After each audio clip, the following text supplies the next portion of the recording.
নমস্কার বন্ধুরা, আজকে আমি 2 টাকার কয়েন নিয়ে আলোচনা করব। গতকাল এই 2 টাকার কয়েন প্রচণ্ড পরিমাণে পোস্ট হয়েছে এবং এই কয়েন সম্পর্কে অনেকে জানতে চেয়েছে, তাই আমি এই 2 টাকার কয়েন নিয়ে এসেছি।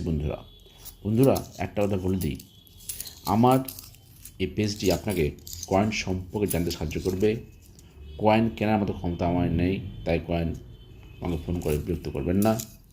যদি কোনো কয়েন সম্পর্কে জানার ইচ্ছা থাকে অবশ্যই আপনি কমেন্ট করবেন। গতকাল সবচেয়ে বেশি কমেন্ট হয়েছে এই 2 টাকার কয়েন, তাই 2 টাকার কয়েন নিয়ে আমি আলোচনা করব। এই 2 টাকার কয়েন কমন কয়েন, সচরাচর আপনার হাতে আসে। অনেকে ভাবে কয়েনটার যথেষ্ট ভ্যালু রয়েছে, কিন্তু কত ভ্যালু রয়েছে, কী রয়েছে, আজকে আমরা এই ভিডিওটির মাধ্যমে এই কয়েন সম্পর্কে জানবো।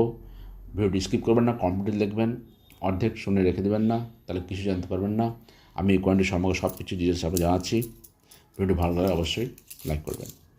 তো যাই হোক, এই কয়েনগুলো দেখুন, এই ক্রস চিহ্ন রয়েছে কয়েনগুলোতে, 2 টাকার কয়েন। এই কয়েনগুলো মার্কেটে সচরাচর খুব কমন কয়েন। আজকে আমরা এর ভ্যালু জানবো। কয়েনগুলো তৈরি হয়েছিল 2005 সাল থেকে 2007 সাল পর্যন্ত। কয়েনের মেটালটা জেনে নিই। কয়েন মেটাল হচ্ছে ferritic stainless steel. Ferritic stainless steel coin. ওজন হচ্ছে 5.62 গ্রাম, 5.62 গ্রাম। সাইজ হচ্ছে 27 mm। 2005 সাল থেকে 2007 সাল পর্যন্ত রয়েছিল। এবার 3টি সালেই আমরা এই কয়েনের ভ্যালু জানবো বন্ধুরা। যদি আপনাকে 2005 সালের কয়েনটি থেকে থাকে, 2005 সালে এই কয়েন তৈরি হয়েছিল 4টি মিন্টে: বম্বে, কলকাতা, হায়দ্রাবাদ, নয়ডা মিন্ট। যদি আপনার কাছে বম্বে মিন্টে 2005 সালের কয়েনটি থেকে থাকে, ভেরি ফাইনে 5 টাকা, এক্সট্রা ফাইনে 10 টাকা, ইউএনসিতে 30 টাকা পাবেন। 2005 সালে যদি কয়েনটি কলকাতা মিন্টে নো মিন্ট মার্ক থেকে থাকে, তাহলে ভেরি ফাইনে 5 টাকা, এক্সট্রা ফাইন 10 টাকা, ইউএনসিতে 30 টাকা পেতে পারেন। হায়দ্রাবাদ মিন্টে যদি থেকে থাকে, ভেরি ফাইনে 5 টাকা, এক্সট্রা ফাইন 10 টাকা, ইউএনসিতে 30 টাকা পেতে পারেন। আর 2005 সালের নয়ডা মিন্টে যদি থেকে থাকে, ভেরি ফাইনে 5 টাকা, এক্সট্রা ফাইন 10 টাকা, ইউএনসিতে 30 টাকা পেতে পারেন, তার বেশি নয়। কিন্তু এক কথায় 2005 সালের এই ক্রস চিহ্নওয়ালা 2 টাকা কয়েন থেকে থাকে, আপনারা 5 থেকে 30 টাকা পেতে পারেন। কিন্তু ভাবার বিষয় হচ্ছে, একটা 2 টাকার কয়েনের মার্কেট ভ্যালু 5 টাকা বা তার থেকে বেশি কয়েনের কোয়ান্টিটি অনুসারে। তাহলে যারা ভালো কয়েন কালেক্টর, যারা কয়েন কালেক্টকে নিয়ে সম্পদ বলে মনে করেন, তারা অবশ্যই সাল ওয়াইজ ভালো কয়েন কোয়ালিটি থাকলে সংগ্রহ করে রাখতে পারেন। এরপর আমি আলোচনা করব 2006 সালের। 2006 সালে এই কয়েনটি 4টে মিনিটে তৈরি হয়েছিল, বম্বে, হায়দ্রাবাদ, নয়ডা। 3 মিনিটে তৈরি হয়েছিল।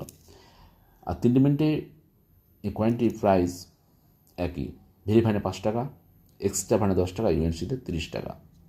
তা 2006 সালেও কয়েনটি 5 থেকে 30 টাকার মধ্যে আছে। এবার আমরা জানবো 2007 সাল। 2007 সালে কয়েনটি 3টি মিনিটেই তৈরি হয়েছিল, বম্বে, কলকাতা, হায়দ্রাবাদ। 2007 সালে কয়েনটি যদি বম্বে মিন্ট থেকে থাকে, ভেরি ফাইনে 5 টাকা, এক্সট্রা ফাইনে 10 টাকা, আর ইউএনসিতে 20 টাকা। যদি 2007 সালে কয়েনটি কলকাতা মিন্টে থেকে থাকে, ভেরি ফাইনে 5 টাকা, এক্সট্রা ফাইনে 10 টাকা, ইউএনসিতে 20 টাকা। আর যদি হায়দ্রাবাদ স্টার মার্ক থেকে থাকে, ভেরি ফাইনে 5 টাকা, এক্সট্রা ফাইনে 10 টাকা, ইউএনসিতে 30 টাকা অবধি পেতে পারেন। এক কথায় একটা 2 টাকার কয়েন যদি কয়েনের কোয়ালিটি ভালো থাকে, আপনি মিনিমাম 5 টাকা থেকে ম্যাক্সিমাম 30 টাকা অবধি পেতে পারেন। তো যারা কয়েন কালেক্টর, যারা কয়েন সম্বন্ধে জানেন, কয়েন সংরক্ষণ করতে ভালোবাসেন, তাদের জন্য একটা সুখবর কি, যে একটা 2 টাকার কয়েন যদি ভালো কোয়ালিটির কয়েন, ইউএনসি হোক, ভেরি ফাইন হোক, কোয়ালিটি দেখে সংরক্ষণ করতে থাকেন, বর্তমানে বাজারে 5 টাকাও যদি পান, 10 টাকাও যদি পান, তার দ্বিগুণ হলো। তো এরকম কয়েন দেখে আপনারা সংরক্ষণ করে রাখতে পারেন সাল ওয়াইজ। আজকের ভিডিওটা শুধু এই 2 টাকার ক্রস কয়েন নিয়ে এই জন্যই, গতকাল প্রচণ্ড পরিমাণে এই পোস্ট হয়েছে, তাই 2 টাকার এই ক্রস মার্ক চিহ্ন, যা বাঙালি ভাষায় বলে আর কি, সেই কয়েনটি ভিডিও নিয়ে এসেছি বন্ধুরা। যদি ভালো লাগে অবশ্যই লাইক করবেন। আর এই কয়েনগুলো তো আমরা মূল্য বলেই দিলাম, আকাশ কুসুম তো কিছু নেই। কিন্তু যারা কয়েন কালেক্টর সাল ওয়াইজ কয়েন কালেক্ট করে রাখেন, তারা রাখতে পারেন। একটা 2 টাকার কয়েন যদি 5 থেকে 10 টাকা পাওয়া যায়, তো খারাপ কি? সংরক্ষণ করাটা ভবিষ্যতে কয়েন সংগ্রহণ একটা প্রপার্টির মতো, আজ যদি আপনি ভোগ করতে না পারেন তো কালকে আপনার বাচ্চারা ভোগ করতে পারে। যাই হোক, বেশি কথা বললাম নাই। যদি ভিডিও ভালো লাগে অবশ্যই লাইক করবেন। নমস্কার।